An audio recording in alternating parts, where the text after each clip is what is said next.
ఈరోజు ఈ కార్యక్రమంలో మీ అందరికీ ఒక వినూత్నమైనటువంటి అంబేద్కర్ గారిని పరిచయం చేసిపోతాను. అంబేద్కర్ గారు దళితుల నాయకుడు కాదు. వినడానికి చాలా ఆశ్చర్యంగా ఉన్నా ఇది నిజం. చాలామంది మూర్ఖుల ద్వారా, మిడిమిడి జ్ఞానం ద్వారా బాబాసాహెబ్ అంబేద్కర్ గారిని సక్రమంగా చదవకపోవడం వల్ల అంబేద్కర్ గారు అనేటువంటి ఒక మహా త్యాగశీలిని తీసుకొనొచ్చి దళిత జాతి నాయకుడు అనేటువంటి ఒక చట్రంలో మన వాళ్ళు బంధించిండ్రు. దీన్ని ఎర్రర్ చేయాల్సినటువంటి అవసరం ఇప్పుడు వచ్చింది మిత్రులారా. ఇది ఈ దేశంలో అంబేద్కర్ గారి యొక్క త్యాగాన్ని, అంబేద్కర్ గారి యొక్క పోరాట పటిమని, అంబేద్కర్ గారు ఈ దేశానికి అందించినటువంటి సేవలని ఓర్చుకోలేక, ఇష్టం లేక ఏ మనువాదులైతే ప్రచారం చేశారో అంబేద్కర్ కేవలం దళిత నాయకుడని, దాన్ని తెలిసి తెలియక మన వాళ్ళు కూడా అంబేద్కర్ గారు మా దళితుల ఆరాధ్య దైవం, అంబేద్కర్ గారు మా దళిత జాతిలో పుట్టిండు నిజమే, అంబేద్కర్ గారు దళిత జాతిలో పుట్టింది నిజమే, కానీ ఆయన కేవలం దళితులకు మాత్రమే హక్కులనిచ్చాడనేది అబద్ధం. మరి ఎవరు నాయకుడు బాబాసాహెబ్ అంబేద్కర్ గారు? మొట్టమొదటగా అంబేద్కర్ గారు ఏ వర్గానికి నాయకుడు అంటే పురుషులతో సమానంగా ఉన్నటువంటి భారతదేశ స్త్రీలందరికీ బాబాసాహెబ్ అంబేద్కర్ గారు మొదట నాయకుడు. ఈ స్త్రీలలో కేవలం మాలామాదిగ జాతి స్త్రీలు కాదు, భారతదేశంలో మేము అత్యంత అధిక కులమని చెప్పుకుంటున్న పండితుల నుంచి పడితే ఈ దేశంలో కింది కులమని చెప్పబడుతున్నటువంటి స్త్రీలందరికీ కూడా సమానమైన, పురుషులతో సమానమైన హక్కులను కల్పించిన స్త్రీ జన ఉద్ధారకుడు డాక్టర్ బాబాసాహెబ్ అంబేద్కర్ గారు. మిత్రులారా, కొన్ని ఎగ్జాంపుల్ చెప్తా, మనసులో జాగ్రత్తగా భద్రపరుచుకోండి. ఎవడైనా బాబాసాహెబ్ అంబేద్కర్ దళితుల నాయకుడు అన్నప్పుడు చెప్పుతో కొట్టినట్టుగా వాడికి సమాధానం చెప్పండి. ఈ దేశానికి మొట్టమొదటి ప్రైమ్ మినిస్టర్ అయిన పండిట్ జవహర్ లాల్ నెహ్రూ కూతురుకు జరిగిన ఒక అన్యాయాన్ని మీ ముందర వివరించే ప్రయత్నం చేస్తాను. ఈ దేశానికి మొట్టమొదటి ప్రైమ్ మినిస్టర్ అయిన పండిట్ జవహర్ లాల్ నెహ్రూ కూతురు ఏమిటామె? ఈ దేశానికి ఆమె కూడా ప్రైమ్ మినిస్టరే. స్త్రీలు జాగ్రత్తగా గుర్తుపెట్టుకోండి, చదువుకున్న చెల్లెలు జాగ్రత్తగా గుర్తుపెట్టుకోండి. తల్లి, అంబేద్కర్ మాలామాదిగల నాయకుడు కాదు, నా కొడుకులు బాబాసాహెబ్ అంబేద్కర్ని మాలామాదిగల నాయకుడని ఒక మహోన్నతమైనటువంటి జ్ఞాన శిఖరాన్ని చిన్న కులం అనే చట్రంలో బంధించారు. దీన్ని బద్దలు కొట్టాల్సిన బాధ్యత చదువుకున్న వ్యక్తులుగా మనపై ఉంది. ఈ దేశానికి ప్రైమ్ మినిస్టర్గా ఉన్నటువంటి ఇందిరాగాంధీ గారు ఈ దేశాన్ని పర్యటిస్తున్నటువంటి క్రమంలో ఒరిస్సాలో ఉన్నటువంటి పూరి జగన్నాథ స్వామి ఆలయాన్ని దర్శించడం కోసం పోయినప్పుడు ఆ వెల్కమ్ బోర్డు దగ్గర ఈ ఇందిరాగాంధీ గారిని ఆపివేస్తారు. ఎక్కడ ఆపివేస్తారు? ఆ వెల్కమ్ బోర్డు దగ్గర. ఆ గుడికి వెల్కమ్ బోర్డు ఏదైతే ఉంటుందో అక్కడ ఆపి, మేడం మీరు అక్కడ ఆగండి అంటే అక్కడి నుండి ఆ గుడి పరిసర ప్రాంతాల నుంచి ఉడ్డంద పండితులని పిలువబడుతున్న వాళ్ళు వస్తారు.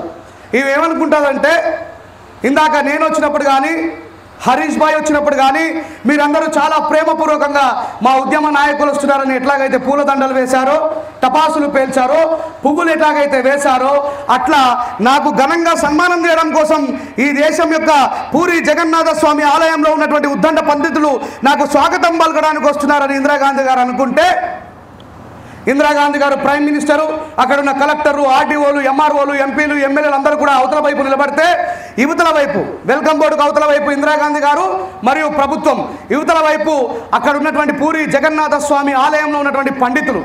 దాంట్లో నుంచి ఒక వృద్ధ పండితుడు లేచి ఒక కట్టె తీసుకొని మధ్యలో ఒక గీత గీస్తాడు. గీత గీసి అంటాడు, ఇందిరా, నువ్వు ఒక విధవరాలివి కాబట్టి, నువ్వు భర్త లేని స్త్రీవి కాబట్టి మా వేద ఇతిహాస పురాణ శాస్త్రాల ప్రకారము ఒక విధవరాల్ని మేము గుడిలోకి రానివ్వము అన్నారు. ఈ మాట ఎవరినంటున్నారు?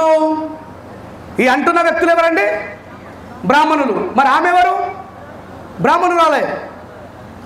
See the discrimination, see the discrimination. ఇది ఒక మాలలమ్మకో, మాదిగలమ్మకో, గౌడ్లమ్మకో, బలిజమ్మకో, కమ్మల వరకో, రెడ్డి అమ్మకో జరగట్లే అవమానం.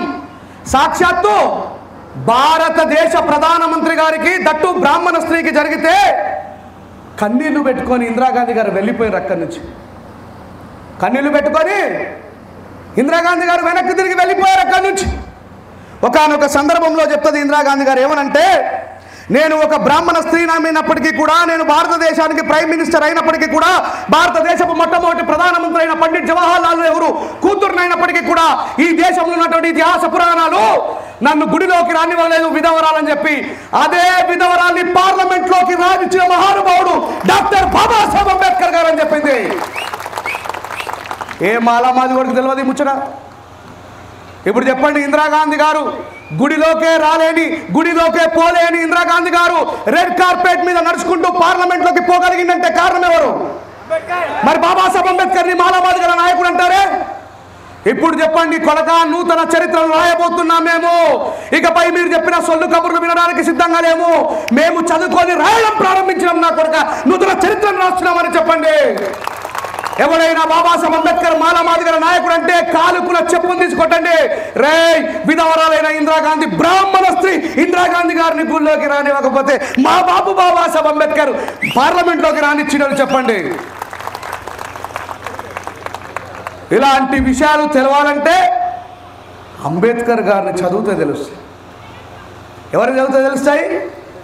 జనసేన పవన్ కళ్యాణ్ గారినో, లేదంటే ఇంకా జగన్మోహన్ రెడ్డినో, లేదా చంద్రబాబు నాయుడు గారినో, అంతకుముందు ఉన్నటువంటి రాజశేఖర రెడ్డి గారినో చదివితే తెలుస్తాయా? ఇందాక భానుమతమ్మ మాట్లాడుతూ మీలో ఎంతమంది అంబేద్కర్ గారి జీవిత చరిత్ర చదివినరు అంటే ఒక్కళ్ళు కూడా చేయి లేపలేకపోయారు. అంబేద్కర్ గారు ఎక్కడ బతుకుంటారనుకుంటున్నారు? నేను కొంచెం మోటుగా, ఘాటుగా, సూటిగా మాట్లాడతాను. ఇంకోసారి నన్ను విలకపోయినా సరే. నేను ఎవడు బాబుకు భయపడటం కాదు. బాబాసాహెబ్ చెప్పాడు నిజాన్ని నిర్భయంగా మాట్లాడమని. కోనసీమ అంతా తిరిగిన నేను, ఈ కాశ్మీర్ నుంచి కన్యాకుమారి వరకు తిరిగిన, ఆంధ్రప్రదేశ్లో ఉన్నన్ని బాబాసాహెబ్ ఫ్లెక్సీలు ఈ దేశంలో నేను ఎక్కడ చూడలేదు. అలాగే కోనసీమలో బాబాసాహెబ్ అంబేద్కర్ గారికి ఉన్న విగ్రహాలు ఈ ఉమ్మడి రాష్ట్రంలో ఎక్కడ చూడలేదు. అలాగే కోనసీమ పరిసర ప్రాంతాల్లో అంబేద్కర్ గారి గురించి తెలియని యూత్ని చూసినంత ఈ ఉమ్మడి రాష్ట్రాల్లో ఎక్కడ చూడలేదు.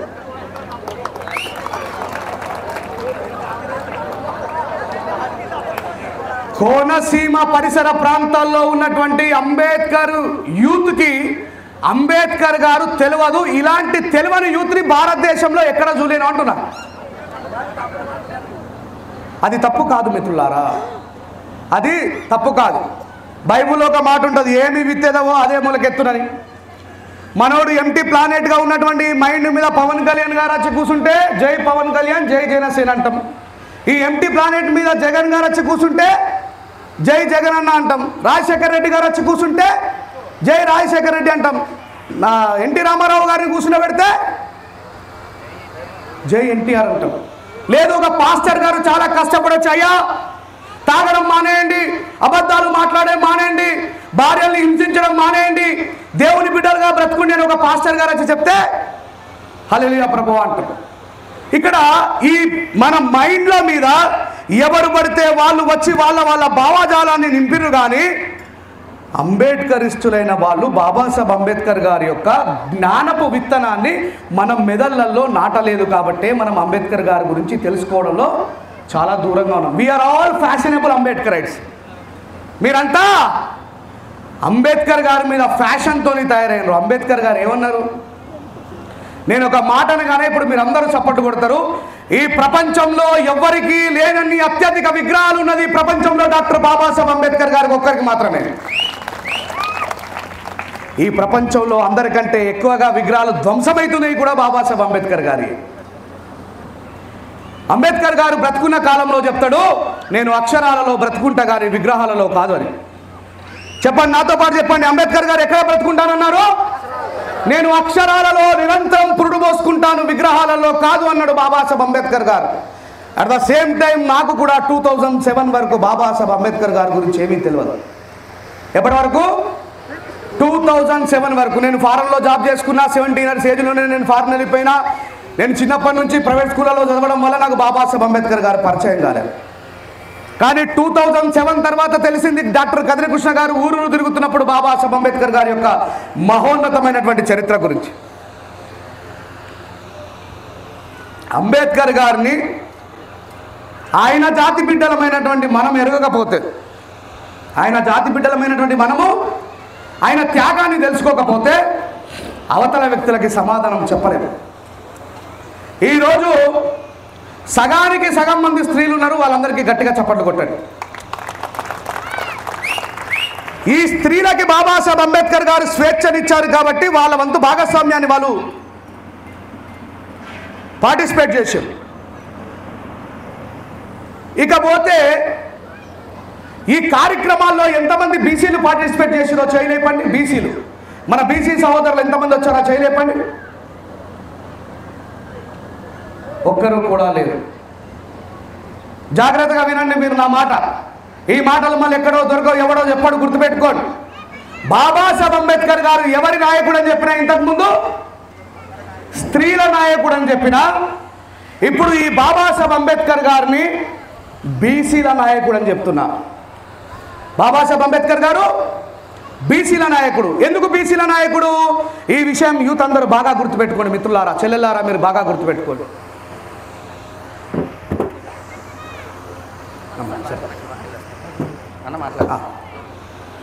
ఎందుకు బీసీల నాయకుడు అంటున్నానంటే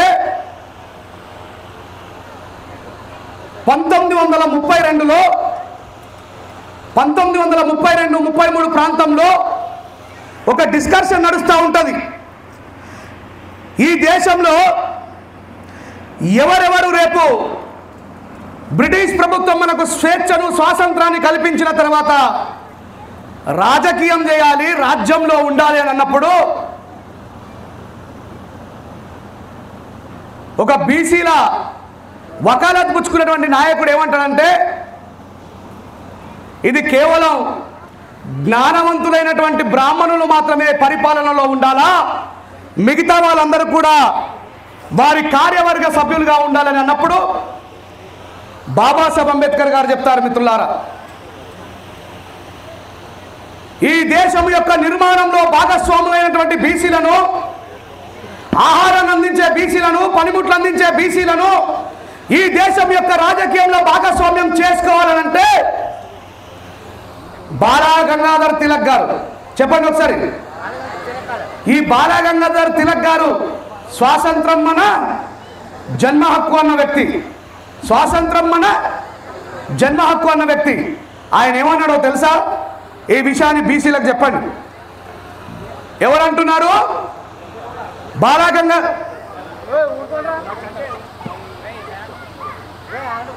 तेली तमोली कुंबटों को जाकर संसद में क्या करना है अंबेडकर, संसद कोई भूमि है वहां पर जाकर हल चलाने को अंटाడు. ఎవరన్నారు? తిలక్ గారు. స్వరాజ్యం మన జన్మ హక్కు అన్న వ్యక్తి ఏమంటున్నాడు? तेली तमोली कुंबटों को जाकर संसद में क्या करना है अंबेडकर, संसद कोई भूमि है क्या वहां पर जाके हल चलाने को అన్నాడు.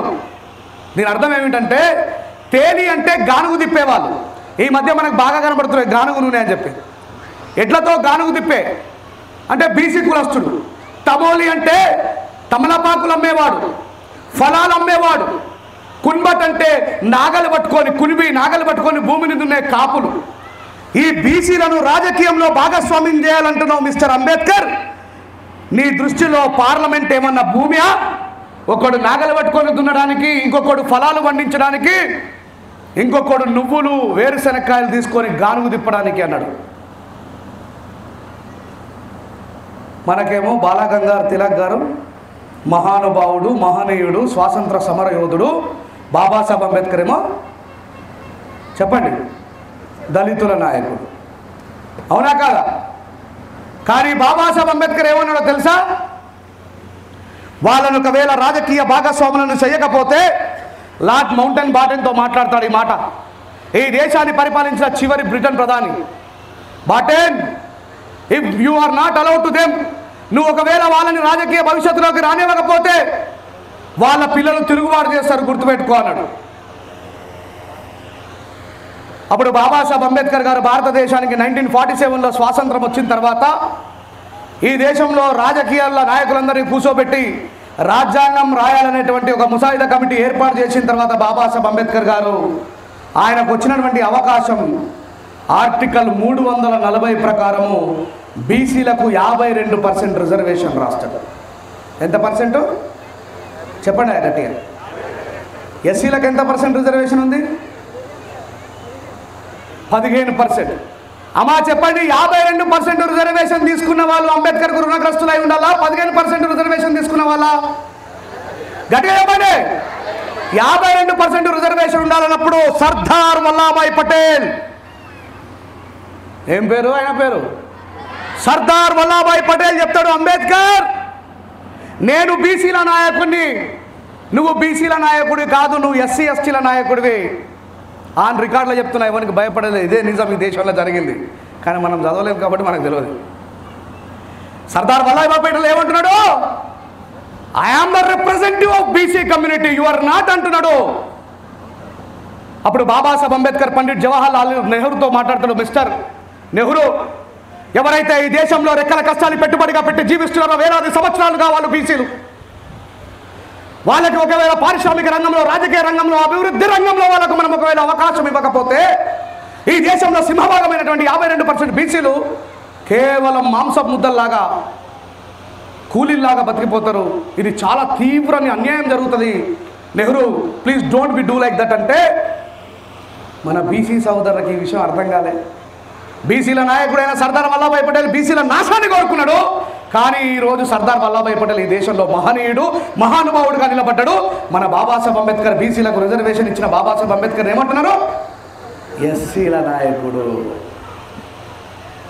సర్దార్ వల్లభాయ్ పటేల్ గారి ఒత్తిడి మేరకు the BC people should need 52% reservation అని బాబాసాహెబ్ అంబేద్కర్ రాస్తే, షుడ్ అంటే ఏంది? ఖచ్చితంగా. షుడ్ అనే పదాన్ని తొలగించి కెన్ అనే పదాన్ని, ఒకవేళ అవసరమైతే వాళ్ళు పోరాడి రోడ్ల మీదకి వస్తే పార్లమెంట్లో బిల్లు పెట్టుకుంటే 52% రిజర్వేషన్ ఇద్దాంలే అని. ఇప్పటివరకు ఎప్పుడైనా బీసీలు వాళ్ళ రిజర్వేషన్ల కోసం పోరాటం చేయక చూసారా? ఏమైందిరా పనిచేయదండి. ఇప్పటి వరకు ఎప్పుడైనా మన బీసీ సహోదరులు రోడ్ల మీదకి వచ్చి వాళ్ళ హక్కుల కోసం పోరాటంగా చూసారా? ఎందుకంటే వాళ్ళకి స్పృహ లేదు మిత్రులారా. కానీ ఒకానొక వ్యక్తి మండల్ కమిషన్ ద్వారా, మండల్ అనేటువంటి ఒక గొప్ప యోధుడు పోరాటం చేస్తే, మళ్ళీ ఈ దేశంలో ఒక పెద్ద ప్రతిఘటన జరిగిన తర్వాత 27% రిజర్వేషన్ ఇచ్చింది ఈ భారత ప్రభుత్వం. బాబాసాహెబ్ అంబేద్కర్ గారు రాసిన రాజ్యాంగ ఫలం వల్లనే, గుర్తుపెట్టుకోండి. ఇప్పుడు చెప్పండి, 15% రిజర్వేషన్ వాళ్ళు అంబేద్కర్ గారికి రుణగ్రస్తులై ఉండాలా? 27% రిజర్వేషన్ అనుభవిస్తున్న బీసీలు రుణగ్రస్తులై ఉండాలా? చెప్పండి గట్టిగా. అమ్మా మీ అందరికి అర్థమవుతుందా? నేను ఆపేయమంటే ఆపేస్తా. నేను మాట్లాడాలా ఆపేయాలా? ఇప్పుడు చెప్పండి, అంబేద్కర్ బీసీల నాయకుడా ఎస్సీల నాయకుడా? మీరందరూ చెప్పాలి. రేపు ప్రొద్దున నారా చంద్రబాబు నాయుడు గారి గవర్నమెంట్ పోలీసు ఉద్యోగాలు ఇచ్చి రిజర్వేషన్లో ఒక 1000 ఉద్యోగాలు ప్రకటించింది అనుకోండి. ఎన్ని ఉద్యోగాలు?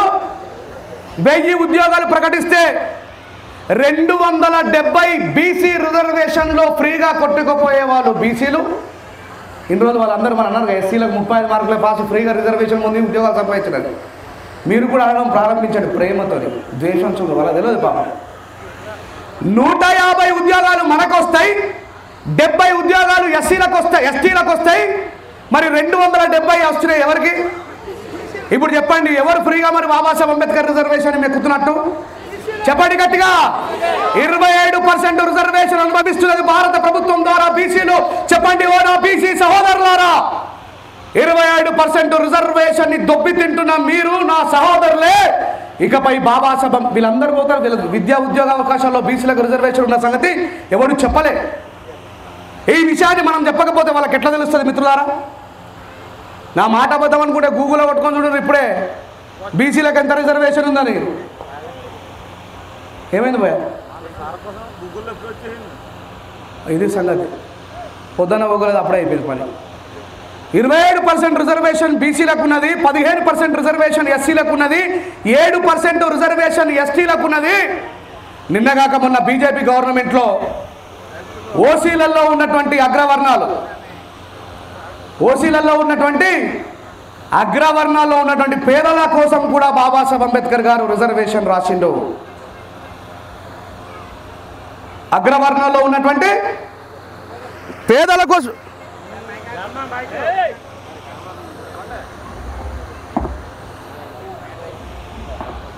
పేదల కోసం కూడా బాబాసాహెబ్ అంబేద్కర్ గారు రిజర్వేషన్ రాసిన మిత్రులారా.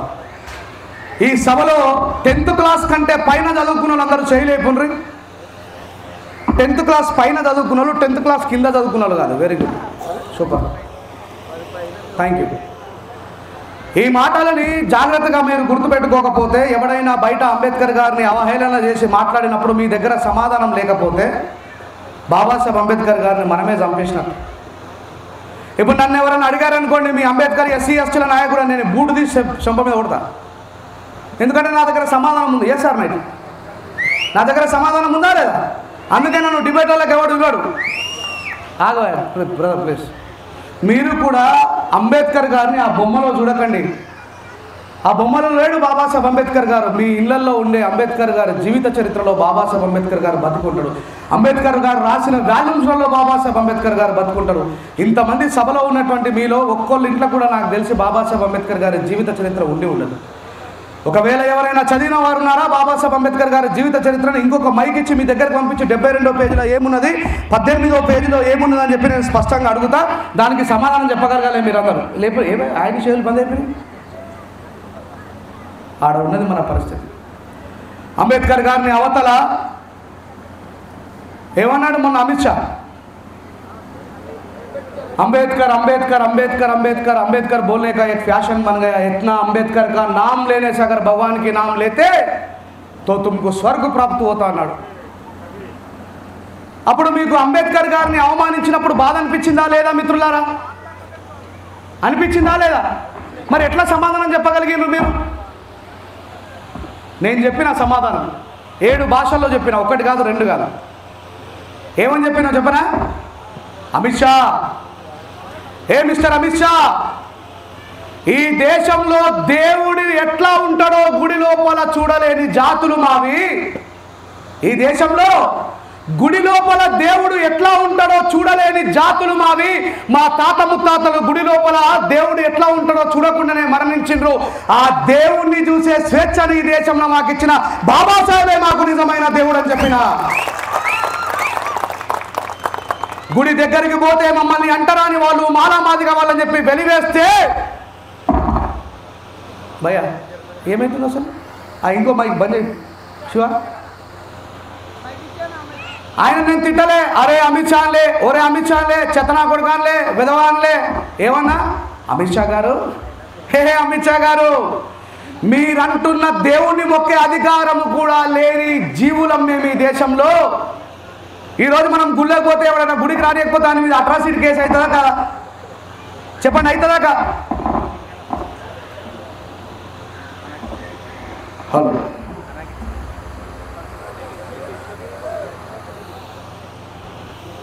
ఈరోజు మనం గుడికి పోతే ఎవరైనా మనల్ని అంటరాని వాడు దూరంగా ఉండమంటే అట్రాసిటీ కేసు అవుతుందా లేదా? అంటే ఈ దేశంలో దేవుని మొక్కే హక్కుని కూడా బాబాసాహెబ్ అంబేద్కర్ గారు ఇచ్చిన విషయాన్ని అమిత్ షాకు నేను అన్పార్లమెంటరీ లాంగ్వేజ్ కాకుండా పార్లమెంటరీ లాంగ్వేజ్లో చెప్పగలిగిన. బాబాసాహెబ్ అంబేద్కర్ గారు ఇలాంటి వాళ్ళు కావాలని కోరుకున్నాడు రాబోయే జనరేషన్. ఒక చిన్న ముచ్చట చెప్తా. ఇప్పుడు చెప్పండి, ఈ దేశంలో బాబాసాహెబ్ అంబేద్కర్ గారు మొదట ఎవరి నాయకుడు? స్త్రీల నాయకుడు. మర్చిపోవద్దు. 5 నిమిషాల కింద చెప్పిన పాఠమే మర్చిపోయారు మీరు. ఈ దేశంలో బాబాసాహెబ్ అంబేద్కర్ గారు ఎవరి నాయకుడు? భారతదేశపు అన్ని కులాల స్త్రీల నాయకుడు. దాని తర్వాత ఎవరి నాయకుడు? 27% రిజర్వేషన్ పొందుతున్న వాళ్ళ బీసీల నాయకుడు. ఇప్పుడు అగ్రవర్ణాల్లో, బాపనులలో, కోమటోళ్లలో, రెడ్డిలలో, వెలువలలో, బలిజలలో, కమ్మలల్లో, కాపులల్లో మేము ఫార్వర్డ్ క్యాస్ట్, అప్పర్ క్యాస్ట్ అని అనుకుంటున్న వాళ్ళకి కూడా బాబాసాహెబ్ అంబేద్కర్ గారు రిజర్వేషన్ కల్పించిండు. కానీ కాంగ్రెస్ గవర్నమెంట్ ఆ రిజర్వేషన్ని ఎప్పుడు కూడా అమలు చేసే దిశగా ముందుకు అడుగులు వేయలేదు. బీజేపీ గవర్నమెంట్ చేసింది. ఓసీలలో ఎవరైనా మాకు 10% రిజర్వేషన్ కావాలని రోడ్ల మీదకి వచ్చి ధర్నా చేయగా మీరు చూసారా? ఓసీలలో ఎవరైనా పార్లమెంట్లో మాకు ఓసీలకు రిజర్వేషన్ కావాలని ప్రతిపాదన చేస్తే మీరు చూసారా? రాజ్యం వాళ్ళది కాబట్టి. ఎవరిది? రాజ్యం వాళ్ళది కాబట్టి. నరేంద్ర మోడీ బీసీ కాదు, నరేంద్ర మోడీ ఒక కోమటి. ఎవడు అడగలే వాళ్ళని. కానీ రాత్రికి రాత్రే బిల్లు ఆమోదం చేసుకొని ఎకనామికలీ వీకర్ సెక్షన్లో ఉన్న వాళ్ళకి 10% రిజర్వేషన్ని కల్పించిండ్రు. మరి చాటుకు బాబాసాహెబ్ అంబేద్కర్ గారి పేరు చెప్పుకొని ఎకనామికల్లీ బ్యాక్వర్డ్ క్యాస్ట్ ఇంతకుముందు, ఇప్పుడంటే ఈబీసీ అయింది, అది ఈడబ్ల్యూఎస్ అయింది, అంతకుముందు ఈబీసీ ఉండేది, దాని పేరు ఎకనామికల్లీ బ్యాక్వర్డ్ క్యాస్ట్. ఎంఆర్ఓ గారి దగ్గరికి వెళ్ళి 4 లక్షలు 5 లక్షల రూపాయల లంచం ఇచ్చి ఆ సర్టిఫికేట్ తీసుకొని వాళ్ళ పిల్లల్ని విదేశాలకి దూర విద్యను చదివించడం కోసం పంపించుకొని 1 కోటి రూపాయలకు అగ్రవర్ణాల్లో ఉన్న వాళ్ళు 70 లక్షలు మాఫీ చేయించుకొని అంబేద్కర్ గారి భుక్తి తిన్నయ్యే నా కొడుకైనా చెప్పిండా ఇది బాబాసాహెబ్ అంబేద్కర్ పుణ్యమాని. ఇప్పుడు బాబాసాహెబ్ అంబేద్కర్ గారు ఒక వర్గమైనటువంటి ఓసీలకు కూడా 10% రిజర్వేషన్ కల్పించిన నాయకుడు. ఇకపై మనం చెప్పాల్సిన అవసరం వచ్చింది మిత్రులారా బాబాసాహెబ్ అంబేద్కర్ గారి గురించి. అంబేద్కర్ గారు దళితుల నాయకుడైతే స్త్రీల కోసం ఈ దేశంలో మొట్టమొదటి న్యాయశాఖ మంత్రి పదవి రాజీనామా చేసేవాడు కాదు. అంబేద్కర్ గారు బీసీల నాయకుడు కాకపోతే నేను ఈ దేశంలో ద ఫస్ట్ లా మినిస్టర్గా ఉండి న్యాయశాఖ మంత్రిగా ఈ పార్లమెంట్లో ఉండి స్త్రీలకు బీసీలకే న్యాయం చేయలేని న్యాయశాఖ మంత్రి పదవి నాకెందుకు అని రాజీనామా చేసి పండిట్ జవహర్లాల్ నెహ్రూ ముఖం మీద కొట్టిన వ్యక్తి డాక్టర్ బాబాసాహెబ్ అంబేద్కర్ గారు. మనోడు ఎవ్వడు కూడా ఇలా వార్డు మెంబర్ కూడా రాజీనామా చేయడు వాళ్ళ జాతి కోసం, వాళ్ళ ప్రజల కోసం. కానీ ఈ దేశానికి మొట్టమొదటి న్యాయశాఖ మంత్రి పదవి వచ్చినప్పుడు బాబాసాహెబ్ అంబేద్కర్ గారు దాన్ని పెద్ద సింహాసనంగా భావించిండ్రా? చెప్పండి అక్క, భావించిండ్రా? ఈ పార్లమెంట్లో నా గొంతు నొక్కేస్తే భారత ప్రజాస్వామ్య వ్యవస్థనంతా ఏకం చేసి రోడ్ల మీదకి వచ్చి పోరాటం చేస్తా నా కొడక, నీ పదవి నాకెందుకు అని ఇసిరి ముఖాన కొట్టిన మహానుభావుడు డాక్టర్ బాబాసాహెబ్ అంబేద్కర్ గారు. మరి బాబాసాహెబ్ అంబేద్కర్ గారు ఏ ధైర్యంతో ఉన్నారు ఆ రోజు? ఎందుకంటే ఆయన ప్రజలు మొత్తం కూడా ఆయనతో పాటు నిలబడతారనే ధైర్యమా కాదా? మరి రేపు పొద్దుల హరీష్ గారు ఎప్పుడన్నా రోడ్ల మీదకి వస్తే, ఎందుకంటే ఆయన ఎస్సీ రిజర్వ్ కాన్స్టిట్యూన్సీ ఎంపీ కదా, అవునా కాదా? ఇది జనరలా ఎస్సీయా? మరి ఈయన రోడ్డు మీదకి రాగానే హరీష్ అన్న టీడీపీ కదా మనం వైసీపీలం పోవద్దు, హరీష్ అన్న టీడీపీ కదా మనం వేరేలం పోవద్దు, అయిపోయి ఆనే చంపేసినాం మన నాయకులు. మనకు ఎజెండా ఏముండాలా? మన ఎజెండా నీలి జెండా మాత్రమే ఉండాలా, గుర్తుపెట్టుకొని. మనకు వేరే ఎజెండా ఏముండదు. నువ్వు ఏ పార్టీలోనే ఉండొచ్చు, ఏమన్నా కావచ్చు, మన నాయకుడు ముందుకు వచ్చినప్పుడు నాయకుడు వెనకాల నిలబడాల్సిన బాధ్యత మనది ఖచ్చితంగా ఉండాలి, గుర్తుపెట్టుకోండి. మనని ఎవరు వేరు చేయాల్సిన పనిలే. We're get ready to divide always. Ambedkar గారి జ్ఞానం ఉన్నవాడికి బాబాసాహెబ్ అంబేద్కర్ కంటే నీలి జెండా కంటే గొప్ప విప్లవం ఉండదు. మన నాయకుడు బలంగా ఉండాలంటే ఆయనకు అండగా మనం ఉండాలా. మనం ఉన్నప్పుడు ఆయన పైన కొట్టడగలుగుతాడు. బాబాసాహెబ్ అంబేద్కర్ గారు ఏ ధైర్యంతో రాజీనామా చేసిండ్రు? నేను బయటకు పోతే, నేను పిలుపునిస్తే లక్షలాది నా ప్రజలు రోడ్ల మీదకి వచ్చి నాతో పాటు పోరాటం చేస్తారన్న నమ్మకం బాబాసాహెబ్ అంబేద్కర్ గారికి ఆనాడు ఉన్నటువంటి ప్రజలు ఇచ్చారు కాబట్టి బాబాసాహెబ్ అంబేద్కర్ భయపడలేదు. మరి ఈనాడు మన నాయకులు రాజీనామా చేస్తే మనం ఉంటావా? చెప్పండి, ఉంటావా? హరీష్ అన్నని ప్రేమించే వాళ్ళు హరీష్ అన్న పార్టీ వాళ్ళు ఉంటారు తప్ప ఇంకెవడు ఉండడు. అందుకే సంఘటిత హో సంఘర్ష కరో అన్నాడు బాబాసాహెబ్ అంబేద్కర్ గారు. అనండి నాతో పాటు, సంఘటిత హో సంఘర్ష కరో. అనండి, సంఘటిత హో సంఘటితం అవ్వండి, సంఘర్షణ చేయండి, అంతే అర్థం. ఈరోజు మీరు మీటింగ్ పెట్టుకునే దానికి ఒక సత్ఫలితం రావాలన్నా, మీరు ఎంతో కష్టపడి మీ జేబుల నుంచి తలా 1000 రూపాయలు వేసుకొని ఒక అద్భుతమైనటువంటి ఇంత సుందరమైనటువంటి కార్యక్రమాన్ని ఏర్పాటు చేసుకోవడానికి ఒక సాధికారత రావాలన్నా మీలో కనీసం ఓ 10 మంది బలమైనటువంటి సైనికులు బాబాసాహెబ్ అంబేద్కర్ గారి కోసం నిలబడ్డప్పుడు మాత్రమే ఈ కార్యక్రమం విజయోత్సవమైనట్టు తప్ప నేను వస్తేనో, మీ ఎంపీ గారు వస్తేనో, భానుమతమ్మ వచ్చి ఏముంటుంది, నా మాటల శక్తి ఎంతసేపు పనిచేస్తుంది మీ మీద? 3 గంటలు పనిచేస్తుంది. అరే భలే చెప్పాడరా రాజేష్ అన్నయ్య అమ్మ. సాయంత్రం అయ్యేసరికి దిగిపోతుంది నా మత్తు మీ మీద. సాయంత్రం అయ్యేసరికి నా పవర్ఫుల్ స్పీచ్ యొక్క మత్తు దిగిపోతుంది మీ మీద. నిరంతరం అంబేద్కర్ గారి గురించి సంఘర్షణ జరగాల మిత్రులారా. సంఘర్షణ జరిగితే మాత్రమే బాబాసాహెబ్ అంబేద్కర్ గారు బతుకుంటాడు, గుర్తుపెట్టుకోండి. ఇక పోతే భారతదేశంలో ఓటు హక్కు. బాగా వాటర్ బాటిల్ లోపది. ఇక పోతే భారతదేశంలో ఓటు హక్కు.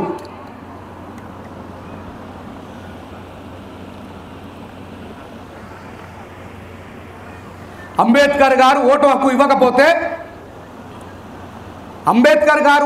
ఇవ్వకపోతే ఇంత చిన్న పేటలోకి పెద్ద పెద్ద కార్డులు వచ్చి వంగి దండాలు పెట్టి మా పార్టీకి ఓటేయండి అని ఎవడు అడగడు. బాబాసాహెబ్ అంబేద్కర్ గారు ఓటు హక్కు ఇవ్వకున్న ముందు మనం వాళ్ళ దగ్గర సాగిలపడి వంగి దండాలను పెట్టామా లేదా? కానీ చూడండి, బాబాసాహెబ్ అంబేద్కర్ ఒక్క ఓటు హక్కుతోని వాడు ఎంత పెద్ద నాయకుడైనా, ఎన్ని కోట్ల ఆస్తిపరుడైనా, అమ్మా మా పార్టీకి ఓటేనమ్మా, తప్పుడు మా పార్టీకి ఓటేయండి అమ్మా. వినండి దయచేసి ప్లీజ్. ఆపేయమంటే ఆపేస్తా. నేను ఎక్కువసేపు మాట్లాడు, నాకేం ఇంట్రెస్ట్ లేదు. మళ్ళీ మీకు ఇంట్రెస్ట్ అయిపోతుంది, నాకేందు. ఆపేయండి. నేను మాట్లాడాలనుకుంటాను, చేయలే ఇప్పుడు. Thank you. బాబాసాహెబ్ అంబేద్కర్ గారు ఈ దేశంలో ఉన్నటువంటి ప్రజలందరికీ ఓటు హక్కు ఎట్లా ఇచ్చిండు, ఓటు హక్కు కోసం ఏం చర్చ జరిగిందనే విషయాన్ని ఒకసారి మీకు గుర్తు చేస్తా. మనమందరం ఒకసారి 1932 కిందికి పోదాం. ఇప్పుడు మనం 2025లో లేము, 1932లో ఉన్నాం. ఏ సంవత్సరంలో ఉన్నాం ఇప్పుడు మనం? 1932లో ఉన్నాం. గుర్తుపెట్టుకోండి. గాంధీ గారు, నెహ్రూ గారు, సర్దార్ వల్లభాయ్ పటేల్ గారు, బాబు రాజేంద్ర ప్రసాద్, టిటి కృష్ణమాచారి అయ్యంగార్, వీళ్ళందరూ కూర్చొని లార్డ్ మౌంటైన్ బాటన్ దగ్గర ప్రతిపాదనలు పెడతా ఉన్నారు. ఈ దేశంలో ఎవరికి ఓటు హక్కు ఉండాలంటే పండిట్ జవహర్లాల్ నెహ్రూ గారు ఏమన్నారో తెలుసా? 5 ఎకరాల భూమి పట్టా ఉన్న వాళ్ళకు మాత్రమే ఓటు హక్కు అన్నారు. ఇప్పుడు మనం ఏ సంవత్సరంలో ఉన్నామమ్మా? 1932లో ఉన్నాం. అంటే మన తాతగారి జమానాలో ఉన్నాం. మరి ఇప్పుడు ఎంతమందికి 5 ఎకరాల భూమి పట్టా ఉందో చెప్పండి. మరొకవేళ 1932 పరిసర ప్రాంతాల్లో నెహ్రూ గారు చెప్పినట్టు 5 ఎకరాల భూమి పట్టా ఉన్న వాళ్ళకు మాత్రమే ఓటు హక్కు ఉంటే, ఈరోజు మన ఎస్సీ ఎస్టీ బీసీ ఓసీలలో ఉన్న వాళ్ళకి ఓటు హక్కు వచ్చునా? చెప్పండి, వచ్చునా? ఇంకొక ఆయన చెప్తాడు, లే నెహ్రూ చెప్పేది తప్పు, 5 ఎకరాల భూమి ఎవరికీ లేదు, భూమి కేవలం కొద్ది మంది పెత్తందారులు జమీందారుల చేతిలోనే ఉంది, డిగ్రీ పట్టా ఉన్న వాళ్ళకి మాత్రమే ఓటు హక్కు కావాలన్నాడు. ఏమన్నాడు? మనం ఇప్పుడు ఎక్కడున్నాం? 1932లో డిగ్రీ పట్టానట, ఇప్పుడే డిగ్రీ లేదు. ఒకవేళ గాంధీ గారు చెప్పినట్టు 1932లో డిగ్రీ పట్టా ఉన్న వాళ్ళకి మాత్రమే ఓటు హక్కు ఇవ్వాలని ప్రతిపాదించుంటే మీలో ఎవరికైనా ఓటు హక్కు వచ్చునా? ఇంకొక ఆయన ఏమంటాడంటే, లే 5 ఎకరాల భూమి కాదు, డిగ్రీ కాదు, ఇన్కమ్ ట్యాక్స్ కడుతున్న వాళ్ళకే ఓటు హక్కు అన్నాడు. ఇప్పటికీ భారతదేశంలో 90% ప్రజలకి ఇన్కమ్ ట్యాక్స్ అంటే ఏదో తెలియదు, ఐటీ రిటర్న్స్. ఈ పెద్ద మనిషికి జై భీమ్ చెప్పండి. ఈయన జై భీమ్. కానీ బాబాసాహెబ్ అంబేద్కర్ లార్డ్ మౌంటైన్ బాటన్ చెప్తాడు, బాటన్ ఇది ప్రజల చేత ప్రజల కొరకు ఎన్నుకోబడ్డ ప్రజాస్వామ్య దేశం అనిపించుకోవాలంటే ఈ దేశంలో నాయకుడిని ఎన్నుకునే అధికారం ప్రజలందరికీ ఉండాలా, వయోజనులైన వాళ్ళందరికీ ఓటు హక్కు ఉండాలని ప్రతిపాదించి గెలిచి ఓటు హక్కును అందించిన మహానుభావుడు డాక్టర్ బాబాసాహెబ్ అంబేద్కర్ గారు. చంద్రబాబు నాయుడు గారి తండ్రికి వచ్చిందన్న, ఎన్టీ రామారావు గారి తండ్రికి వచ్చిందన్న, కేసీఆర్ గారి తండ్రికి వచ్చిందన్న, రాజశేఖర్ రెడ్డి గారి తండ్రికి ఓటు హక్కు వచ్చిందన్న. మన తండ్రి కారణం వాళ్ళ తండ్రులు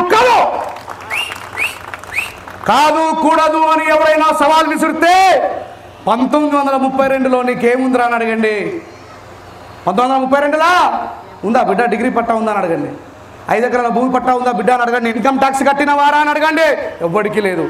కానీ బాబాసాహెబ్ అంబేద్కర్ గారు ఈ దేశంలో, అంబేద్కర్ గారు ఏది చేసినా, అందుకే రాజ్యాంగంలో we the people of India అన్నాడు. ఏమన్నాడు చెప్పండి గట్టిగా? We the people of India అన్నాడు. వి ద పీపుల్ ఆఫ్ మాలామాదిగ అన్నాడా? We the people of BCs అన్నాడా? వి ద పీపుల్ ఆఫ్ కోమటోలు అన్నాడా? We the people of Brahmins అన్నాడా? We the people of India. అంటే బాబాసాహెబ్ అంబేద్కర్ గారి దృష్టిలో ఆయన భావన మొత్తం కూడా భారత రాజ్యాంగము, భారత ప్రజల స్వేచ్ఛ మాత్రమే. గుర్తుపెట్టుకోండి. ఈరోజు మనువాదాన్ని తీసుకొని రావాలని మాట్లాడుతున్న కొద్దిమంది కుహనవాదులకు ఒక 3 మాటలు చెప్పి ముగిస్తా. కొడక, నీకు తెలుసో తెలియక నువ్వు ఎవడి జెండా పట్టుకొని ఏ నినాదం కోసం నువ్వు పోరాడుతున్నావో తెలుస్తలేదు. అంబేద్కర్ గారు రాసిన భారత రాజ్యాంగానికంటే ముందున్న రాజ్యాంగం మనుధర్మ శాస్త్రము మను అనేవాడు రాసిండు. వాడు విద్య ఎవరి చేతిలో ఉండాలన్నాడో తెలుసా? అధ్యానం అధ్యాపకం బ్రాహ్మణ నామ కల్పయాత్. అధ్యానం అధ్యాపకం బ్రాహ్మణ నామ కల్పయాత్. యజనం యాజనం బ్రాహ్మణ నామ కల్పయాత్. ఇది సంస్కృతంలో రాసిండు మనువు. ఏ భాషలో రాసిండు? సంస్కృతంలో రాసిండు. అందుకే సంస్కృతంలో చెప్తున్నా, ఇది బాబురాల భాష. ఏమని రాసుకున్నాయినా? ఈ దేశంలో విద్య అధ్యానం విద్య నేర్చుకోవడం, అధ్యాపకం విద్య నేర్పడం, బ్రాహ్మణ నామ కల్పయాత్ అంటే బ్రాహ్మణులకు మాత్రమే సొత్తు. అందుకే అంబేద్కర్ గారు రాసిన రాజ్యాంగానికంటే ముందున్నటువంటి వాళ్ళకి ఎవరికి కూడా రెడ్డిని పిలిచి అడగండి చదువు ఉందా? లేదు. కమ్మల్ని పిలిచి అడగండి చదువు ఉందా? లేదు. మన అమ్మమ్మలకు తాతయ్య కూడా చదువు రాదు. కారణం ఎందుకంటే వాళ్ళు రాజ్యాంగం కంటే ముందు పుట్టారు కాబట్టి. మరి బాబాసాహెబ్ అంబేద్కర్ గారి భారత రాజ్యాంగం ఏం చెప్తున్నది? వయోజనులైన వారందరికీ కూడా ఉచిత నిర్బంధ విద్యను గవర్నమెంట్ ఇవ్వాలని రాసిండు బాబాసాహెబ్ అంబేద్కర్. కులాలకు మతాలకు అతీతంగా రాసిండు బాబాసాహెబ్ అంబేద్కర్ గారు. ఈ విషయాన్ని మనం ఎప్పుడు చదువుతాం? అయ్యా మా అంబేద్కర్ గారిని దళిత నాయకుడని మాట్లాడుతున్న మూర్ఖులారా, బాబాసాహెబ్ అంబేద్కర్ గారి సర్వత్యాగం మొత్తం కూడా భారతదేశ ప్రజానీకం అందరికీ ఉపయోగపడ్డది. బాబాసాహెబ్ అంబేద్కర్ గారిని కేవలం మాలమాదిగల నాయకుడని ఎందుకు ఎద్దేవా చేస్తున్నారని చెప్పి మీలో ఉన్న వాళ్ళు స్ఫూర్తిదాయకమైనటువంటి సందేశాత్మకమైనటువంటి మాటలు మాట్లాడే రోజు ఎప్పుడు వస్తుంది? మరి ఇది మనందరి బాధ్యత మిత్రులారా, గుర్తుపెట్టుకోండి. ఈరోజు చంద్రశేఖర్ ఆజాద్ రావణ్ అనేటువంటి ఒక ఎంపీ నగీనా నుంచి ఎన్నిక కాబడ్డాడు. ఆయన దగ్గరికి మైక్ రాగానే నీకు 3 నిమిషాలు మాత్రమే టైం ఉన్నదని చెప్పన్నాడు స్పీకర్ గారు. ఎంతసేపు చెప్పండి? అక్కడ లాస్ట్లో ఉన్న వాళ్ళు చెప్పాలి. Mister Chandrashekhar Azad Ravan, you have only 3 minutes. You can conclude including 3 minutes అని అన్నాడు. ఆహా, నేను అంబేద్కర్ వాదిని కాబట్టి అవతల కుక్కలు ఒరినట్టు ఒరే వాళ్ళకేమో నిమిషాలు టైం ఇస్తావు, నేను అంబేద్కర్ వారసుని కాబట్టి నాకు 3 నిమిషాలు టైం ఇస్తావా? నాకు 3 నిమిషాలు టైం ఇస్తావా? ఈ 3 నిమిషాలు అయితే 3 నిమిషాలు నాకు అవసరం లేదు, నేను పోయి బయట ప్రజాక్షేత్రంలో పోరాడుతానన్నాడు బాబాసాహెబ్ అంబేద్కర్ గారు లాగా. 9 నిమిషాలు టైం ఇచ్చిన ఆయనకు భయపడి. అంబేద్కర్ గురించి తెలిసిన వాడు ఎవరినైనా భయపెడతాడు, గుర్తుపెట్టుకోండి. అంబేద్కర్ గారి గురించి తెలిసిన వాడు ఎవరినైనా, ఎందుకంటే వాడి దగ్గర జ్ఞానం ఉంటుంది కదా. నేను భయపడతాను ఎవరికన్నా? చూసిరా ఎప్పుడన్నా? స్టేజ్ల మీద మాట్లాడినప్పుడు కానీ, డిబేట్లో కూర్చున్నప్పుడు కానీ, ప్రసంగాలు ఇచ్చేటప్పుడు కానీ. ఎందుకంటే బాబాసాహెబ్ అంబేద్కర్ గారు మన ఒంట్లో ప్రవహిస్తే, మన ఒంట్లోకి దిగిపోతే నిజాలు మాత్రమే మాట్లాడతాం. ఇంతసేపు నేను మాట్లాడిన ఏ ఒక్క మాట కూడా నా సొంతం కాదు, అది బాబాసాహెబ్ అంబేద్కర్ గారు రాసిన పుస్తకాలలో చదివినా కాబట్టి మీకు చెప్తా ఉన్నా.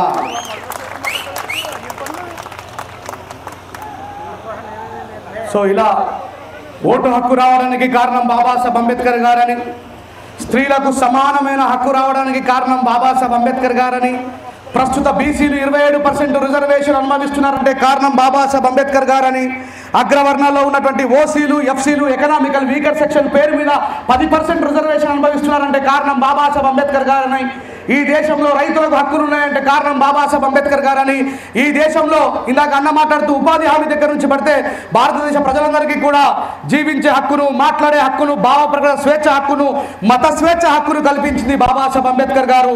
అంబేద్కర్ గారి వారసులంటే బ్లూ కలర్ కండువా వేసుకొని, అంబేద్కర్ గారి జెండా పట్టుకొని, అంబేద్కర్ గారి ఫోటోని బైక్ మీద ముద్రించుకొని, అంబేద్కర్ గారి ఫోటోని కార్ల మీద ముద్రించుకొని జై భీమ్ అని చెప్పడం కాదు, అంబేద్కర్ గారి లాగా మాట్లాడాలని తెలియజేస్తూ చివరిగా ఒక ఉపమానం చెప్పి ముగిస్తా. అంబేద్కర్ గారు ఒక పుస్తకాన్ని రచించి, కూల్ వాటర్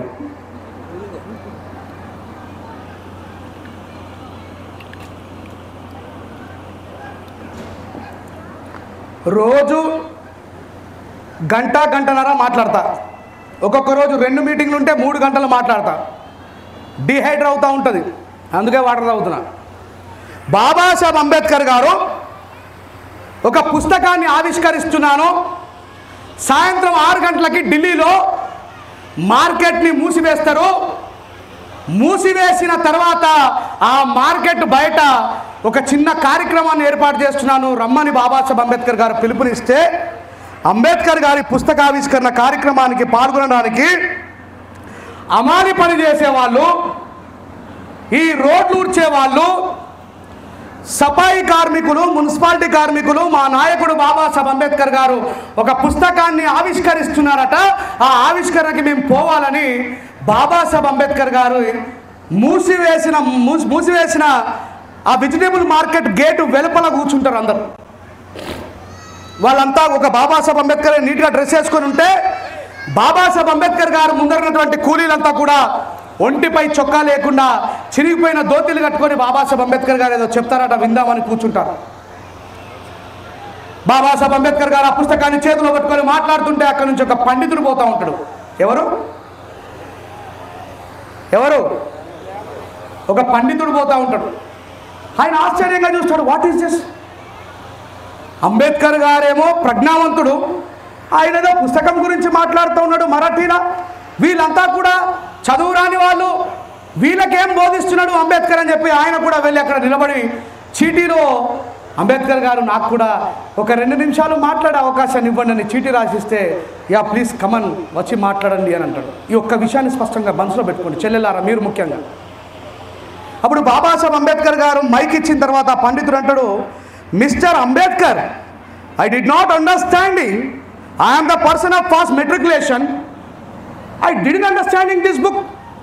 మెట్రికులేషన్ పాస్ అయిన నాకే నువ్వు రాసిన ఆంగ్ల పుస్తకం అర్థమవుతలేదు. ఏమంటుడు? మెట్రికులేషన్ పాస్ అయినా నాకే మీరు రాసిన ఆంగ్ల పుస్తకం అర్థమవుతలేదు. గీ అమాలీలకు, గీ మున్సిపాలిటీ కార్మికులకు, గీ కూలీలకు ఏం అర్థమవుతుందని పుస్తకం గురించి మీరు చెప్తా ఉన్నారు అంబేద్కర్ గారు, నాకు ఆశ్చర్యంగా ఉంది అంటే, ఆయన మాట్లాడడం అయిపోయిన తర్వాత మైకు తీసుకున్న బాబాసాహెబ్ అంబేద్కర్ గారు చెప్తాడు, అయ్యా ఇది సింహాల భాష, సింహాలకు అర్థమవుతుంది, ఊర కుక్కలకు కాదు అన్నాడు బాబాసాహెబ్ అంబేద్కర్ గారు. ఇప్పుడు ఉంటుంది అసలైన మజా. ఎందుకన్నాడు?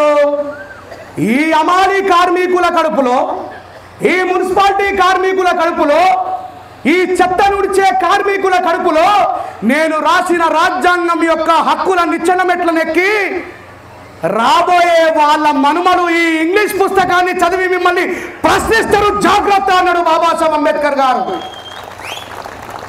మరి మీలో ఎంతమంది మనమలు బాబాసాహెబ్ అంబేద్కర్ ఆ పుస్తకాన్ని చదివి? విజ్ఞానం అనేది సింహం యొక్క పాల లాంటిది. విజ్ఞానం అనేది సింహం యొక్క పాల లాంటిది. సింహం పాలు తాగిన వాడు గర్జిస్తాడు కానీ ఊరకుక్కలాగా మౌనంగా ఉండడు అన్నాడు బాబాసాహెబ్ అంబేద్కర్ గారు. మరి మీరు ఏ కోవాలో ఉన్నారు? మీరు ఏ కోవాలో ఉన్నారో ఆలోచించుకోండి. అంబేద్కర్ గారి కార్యక్రమం అంటే అంబేద్కర్ గారి పేరు మీద పలావులు, అంబేద్కర్ గారి పేరు మీద అద్భుతమైనటువంటి వంటకాలు చేసుకొని తినడం అసలే కాదు. ప్రతిరోజు మన ఇళ్లలో మనం భోజనం చేస్తలేమన్నా? ప్రతిరోజు మన ఇళ్లలో మనం భోజనం చేస్తూ ఉన్నాం. దయచేసి మళ్ళీ ఎప్పుడైనా కార్యక్రమం పెట్టినాడు మా ఎంపీ గారికి కూడా రిక్వెస్ట్ చేస్తూ ఉన్నా, ఎండ్లూరి చెన్నయ్య గారి తెలుగు అనువాదపు పుస్తకాలు మన చదువుకుంటున్న అక్కా చెల్లెలకు తమ్ముళ్లకు అందించండి దయచేసి. అంబేద్కర్ గారి నా జీవితాన్ని మార్చిన మొట్టమొదటి పుస్తకం అది. అంబేద్కర్ గారి జీవిత చరిత్ర తెలుగు అనువాదం ఎండ్లూరి చెన్నయ్య గారు రాసింది. ఆ పుస్తకం ఒక ఆయుధం. ఆ పుస్తకాన్ని పట్టుకొని చెప్పిండు బాబాసాహెబ్ అంబేద్కర్ గారు, ఇది సింహాల భాష, సింహాలకే అర్థమవుతుంది, మీలాంటి ఊరకుక్కలకు కాదు అని. ఎందుకన్నాడంటే, విజ్ఞానవంతుడు ఎప్పుడు కూడా సూటిగా నిలదీస్తాడు, ప్రశ్నిస్తాడు. ఒకనాడు ఈ ఆంధ్రప్రదేశ్ భారతదేశమే తలెత్తుకునే దళితులు కన్నా రాష్ట్రం ఇది.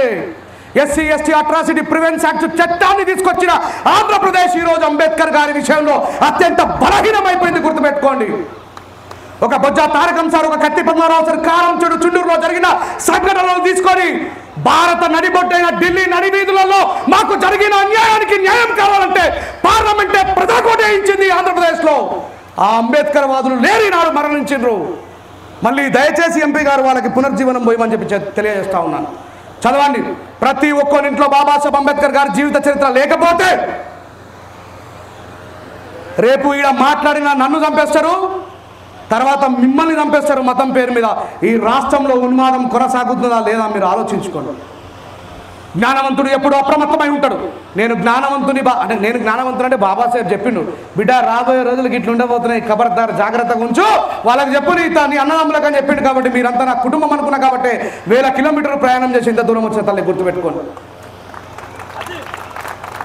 ఈ దేశంలో ముస్లింలని ఎన్ఆర్సీ పేరు మీద తరిమేయాలని చెప్పి ప్రయత్నం చేసినాడు. ఏ రోజు కూడా రోడ్ల మీదకి వచ్చి బయట ముస్లింలు బాబాసాహెబ్ అంబేద్కర్ గారు ఫోటో పెట్టుకొని మాట్లాడలేరు. కానీ బీజేపీ గవర్నమెంట్ ఎన్ఆర్సీ తీసుకొని వచ్చిన తర్వాత బుర్కాలు వేసుకున్నటువంటి మన ముస్లిం అక్కా చెల్లెళ్ళు ఢిల్లీ నడి వీధులలో కూర్చొని ఈ దేశంలో బాబాసాహెబ్ అంబేద్కర్ గారు ఇచ్చినటువంటి ప్రొటెక్షన్ ఇండియన్ కాన్స్టిట్యూషన్ ఉండగా మమ్మల్ని ఎవరు వెళ్ళగొడతాడు ఖబర్దార్ అని చెప్పంటే ఆ చట్టాన్ని తోకముడిచిపించిండు బాబాసాహెబ్ అంబేద్కర్. బాబాసాహెబ్ రాజ్యాంగం రూపంలో ఇప్పటికీ బతికే ఉన్నాడు, ఇంకా మనల్ని కాపాడుతూనే ఉంటాడు, గుర్తుపెట్టుకోండి. ఆ విషయం మనకు తెలవాలంతే.